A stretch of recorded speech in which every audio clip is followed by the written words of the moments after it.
ಪಾಕಿಸ್ತಾನದ ಮತ್ತೊಬ್ಬ ಕಮಾಂಡೋ ಸಾವನ್ನಪ್ಪಿದ್ದಾನೆ ಅನ್ನುವಂಥದ್ರ ಬಗ್ಗೆ ಈಗ ಮಾಹಿತಿ ಬರ್ತಾ ಇದೆ. ಏರ್ಬೇಸ್ ಮೇಲೆ ದಾಳಿ ಸಂದರ್ಭದಲ್ಲಿ ಗಾಯಗೊಂಡಿದ್ದಂತಹ ಈತ ಲಾಹೋರ್ ಏರ್ಬೇಸ್ ಮೇಲೆ ದಾಳಿ ನಡೆದಂತಹ ಸಂದರ್ಭದಲ್ಲಿ ಒಬ್ಬ ಯೋಧ ಗಾಯಗೊಂಡಿದ್ದ. ಪಾಕಿಸ್ತಾನದ ಯೋಧ ಈತ, ಪಾಕಿಸ್ತಾನದ ಕಮಾಂಡೋ ಅಬ್ದುಲ್ ರೆಹಮಾನ್ ಅಂತ ಹೇಳಿ ಈತ ಇವತ್ತು ಸಾವನ್ನಪ್ಪಿದ್ದಾನೆ.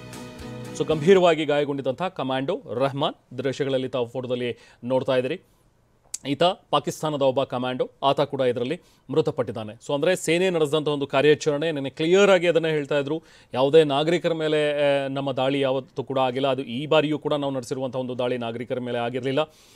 ಪೂರ್ತಿ ಮಿಲಿಟರಿಯ ಒಂದು ಏರ್ಬೇಸ್ಗಳು ಎಲ್ಲಿಂದ ಲಾಂಚ್ ಆಗ್ತಾ ಇದ್ವಲ್ಲ, ನಮ್ಮ ಮೇಲೆ ಅಟ್ಯಾಕ್ ಮಾಡೋದಕ್ಕೆ ಸಿದ್ಧತೆಯನ್ನು ಮಾಡ್ಕೊಳ್ತಾ ಇದ್ದಿದ್ದು, ಡ್ರೋನ್ಗಳನ್ನು ಕಳಿಸುವಂಥದ್ದು, ಮಿಸೈಲ್ಗಳನ್ನು ಹಾರಿ ಬಿಡುವಂಥದ್ದು, ಶೆಲ್ ದಾಳಿ ಮಾಡುವಂಥದ್ದು, ಈ ಥರದ ಒಂದಷ್ಟು ಲಾಂಚ್ ಪ್ಯಾಡ್ಗಳನ್ನು ನೋಡಿ, ಹಾಗೆ ಉಗ್ರರ ಅಡಗುತಾಣಗಳು ಯಾವ್ಯಾವುದಿದೆ ಅದನ್ನು ಪಾಯಿಂಟ್ ಔಟ್ ಮಾಡಿ ಅಂಥ ಏರ್ಬೇಸ್ಗಳನ್ನು ನಾವು ಹೊಡೆದುರುಳಿಸಿದ್ದೀವಿ ಅನ್ನುವಂಥದ್ದನ್ನು ಹೇಳಿದ್ರು. ಅದರಲ್ಲಿ ಕೆಲವೊಂದಷ್ಟು ಜನ ಯೋಧರು ಕೂಡ ಮೃತಪಟ್ಟಿದ್ರು. ಈಗ ಮತ್ತೊಬ್ಬ ಅಬ್ದುಲ್ ರೆಹಮಾನ್ ಅಂತೇಳಿ ಪಾಕಿಸ್ತಾನದ ಕಮಾಂಡೋ, ಆತ ಕೂಡ ಈಗ ಗಾಯಗೊಂಡಿದ್ದ, ಆತ ಮೃತಪಟ್ಟಿದ್ದಾನೆ.